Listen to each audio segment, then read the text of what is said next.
जय हिंद मेरे प्यारे साथियों, एक बार फिर से स्वागत है मेरे यूट्यूब चैनल जॉब की जानकारी। तो दोस्तों, ये वीडियो बहुत इंपॉर्टेंट रहने वाला है उन कैंडिडेट के लिए जो चाहते हैं कि मैं एसी यानी कि असिस्टेंट कमांडेंट का एलडीसी एग्ज़ाम देना चाहता हूं। जी हाँ दोस्तों, आपने सही सुना। अगर आप सीएपीएफ में भर्ती हो चुके हैं सब इंस्पेक्टर के पद पर, जी हाँ दोस्तों, ओनली सब इंस्पेक्टर के पद पर जो होते हैं वही एसी असिस्टेंट कमांडेंट एलडीसी का एग्ज़ाम दे सकते हैं। आप चाहते हैं कि मैं सब इंस्पेक्टर पद पे आ गया हूँ, या फिर आप अभी प्रिपरेशन कर रहे हैं सब इंस्पेक्टर की और आप चाहते हैं कि मैं ज्वाइनिंग हो जाने के बाद में क्या मैं एलडीसी एग्ज़ाम दे सकता हूँ, तो ये वीडियो बहुत इन्फॉर्मेटिव होने वाला है। तो वीडियो को लास्ट तक देखिएगा, स्किप मत कीजिएगा। क्योंकि मैं देखिए 2024 का रिसेंटली जो भी नोटिफिकेशन निकला था, इसके ज़रिए मैं आपको हर एक चीज़ एक्सप्लेन करूँगा कि आपको क्या क्राइटेरिया रखना होगा, कितनी सर्विस होती है, क्या टेस्ट पॉलिसी होती है, सब चीज़ें मैं आपको एक्सप्लेन करूँगा। तो दोस्तों चलते हैं। देखिए दोस्तों, ये 8 अप्रैल 2024 को नोटिफिकेशन आया था और ये जो नोटिफिकेशन था ये आप देख सकते हैं, यहाँ लिखा गया है selection for the post of assistant commandant in CAPF through limited department competitive examination 2023, यानी कि एलडीसी, जिसका फुल फॉर्म होता है लिमिटेड डिपार्टमेंटल कम्पिटिटिव एग्जामिनेशन। तो दोस्तों, जब आप ज्वाइन कर लेते हैं एज ए सब इंस्पेक्टर, तब आप क्या कर सकते हैं कि एलडीसी एग्ज़ाम दे सकते हैं। लेकिन इसका एक क्राइटेरिया होता है, क्या क्या होता है देख लेते हैं। हर साल दोस्तों वैकेंसी निकाली जाती है एलडीसी की।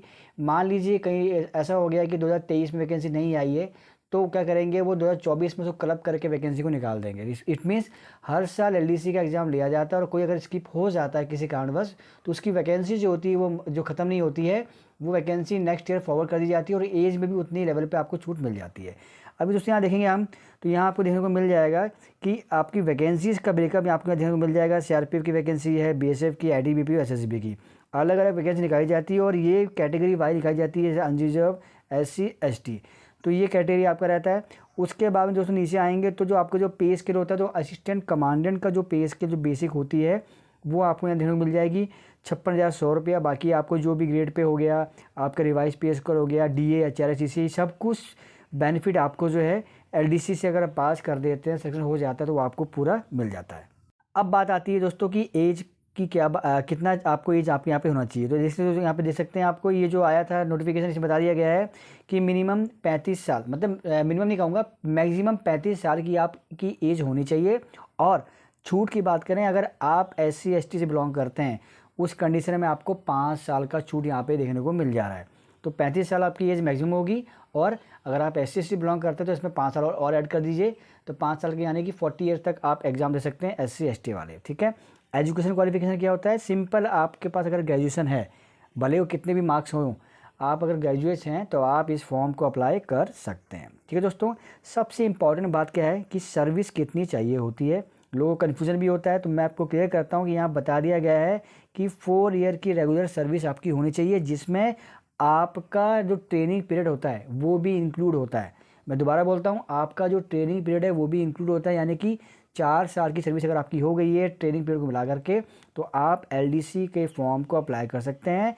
और ये सब इंस्पेक्टर या इंस्पेक्टर का पद अगर है वही इसको अप्लाई कर सकता है। अगर आप कांस्टेबल पद पे आ गए हैं तो आप इस एलडीसी का एग्ज़ाम असिस्टेंट कमांडेंट का नहीं दे सकते हैं, आप सब इंस्पेक्टर पद का दे सकते हैं अगर आप कांस्टेबल पद पे आए हैं। क्योंकि यहाँ पे भी मैं एसी के एग्ज़ाम की बात कर रहा हूँ, तो sub inspector inspector AC LDC के एग्ज़ाम दे सकता है। इसके लिए क्राइटेरिया और होता है, क्योंकि आप सर्विस में होते हैं तो आपका जो रिकॉर्ड होता है 4 साल का, वो एकदम क्लीन होना चाहिए।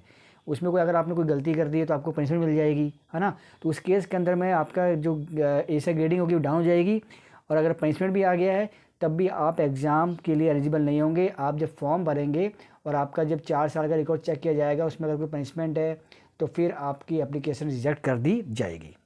अब बात करते हैं कि जो प्रोसेस क्या होती है। तो आपका कुछ फिजिकल स्टैंडर्ड यहाँ माना गया है। देखिए उसने दिखा रखा है कि हाइट मेल कैटेगरी में 165 सेंटीमीटर, फीमेल में 157। चेस्ट में मेल कैटेगरी को 21 सेंटीमीटर चाहिए होती है और फिलहाल करके 5 सेंटीमीटर चाहिए होती है। और वेट जो होता है मिनिमम 50 केजी मेल का और 46 केजी फीमेल का वेट यहाँ पे मांगा गया है। फिजिकल स्टैंडर्ड ये हो गया दोस्तों। मेडिकल कैटेगरी क्या होती है, जो भी इन सर्विस में होते हैं तो उसमें आपका सेव 1 कैटेगरी होनी चाहिए, यानी कि एकदम फिट होने चाहिए आप। हर साल मेडिकल होता है डिपार्टमेंट में, और उसमें आपका जो मेडिकल कैटेगरी होती है वो सेव 1 होनी चाहिए। उसके बाद भी आपका मेडिकल होगा, जब आपका सेक्शन होगा तब भी आपका मेडिकल किया जाएगा, लेकिन जब फॉर्म भरेंगे तब भी आपका कैटेगरी सेव 1 होनी चाहिए। नंबर ऑफ़ चांसेस की बात करें दोस्तों, तो आप 3 बार अप्लाई कर सकते हैं इस फॉर्म को। आप पूरी सर्विस में 3 बार अप्लाई कर सकते हैं जब तक आपकी एज है, उसके बाद में फिर आप अप्लाई नहीं कर पाएंगे। अब बात आती है सिलेक्शन प्रोसेस क्या रहेगी।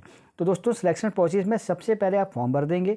फॉर्म भरने के बाद आपका होगा रिटन एग्जामिनेशन। रिटन एग्जामिनेशन दोस्तों जो होता है, इसमें क्या क्या होता है, आपका पेपर 1 होता है, पेपर 2 होता है, पेपर 3 होता है। पेपर 1 आपका 2 घंटे का होता है, 100 मार्क का होता है। इसके अंदर दोस्तों क्या होता है, इंटेलिजेंट टेस्ट होते हैं और जनरल नॉलेज होता है।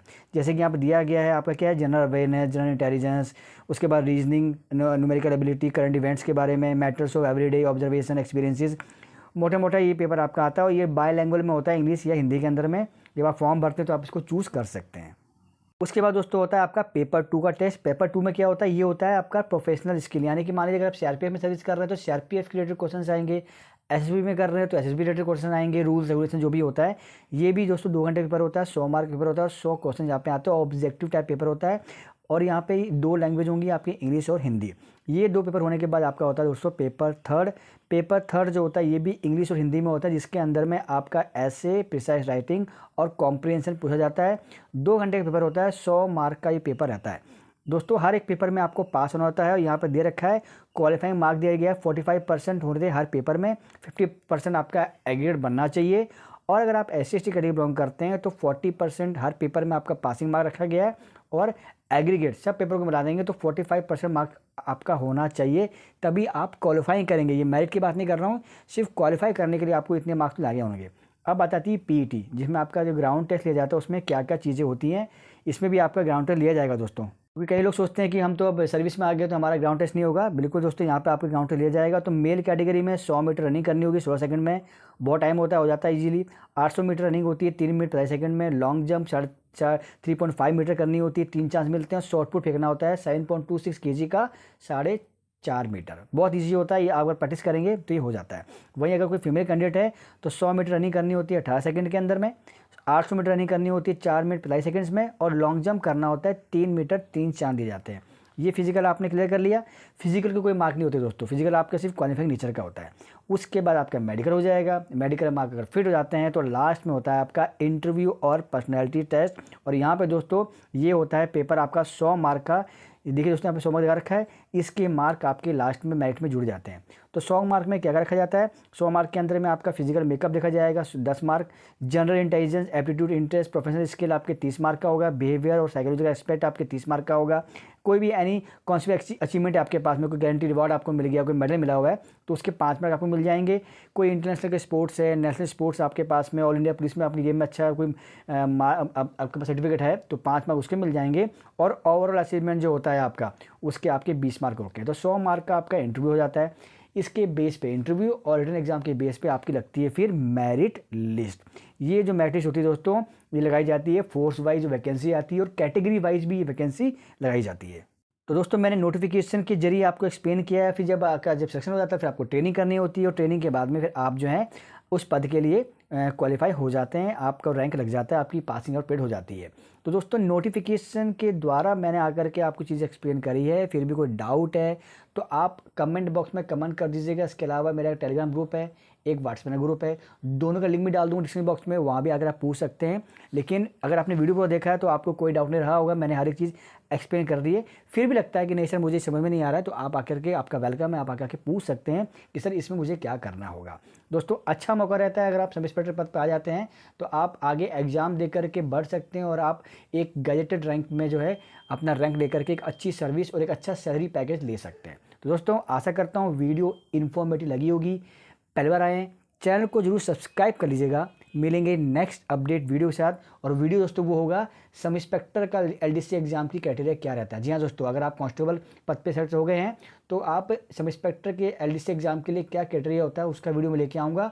तो आप वो वीडियो को देखिएगा और वीडियो को ज़्यादा से ज़्यादा शेयर कीजिएगा, ताकि जो कैंडिडेट वेट कर रहे हैं ऐसे वीडियो का उन तक ये इन्फॉर्मेशन पहुँच जाएगी। तो दोस्तों फिलहाल इतना ही, मिलेंगे नेक्स्ट अपडेट वीडियो के साथ। जब तक के लिए जय हिंद मेरे प्यारे साथियों।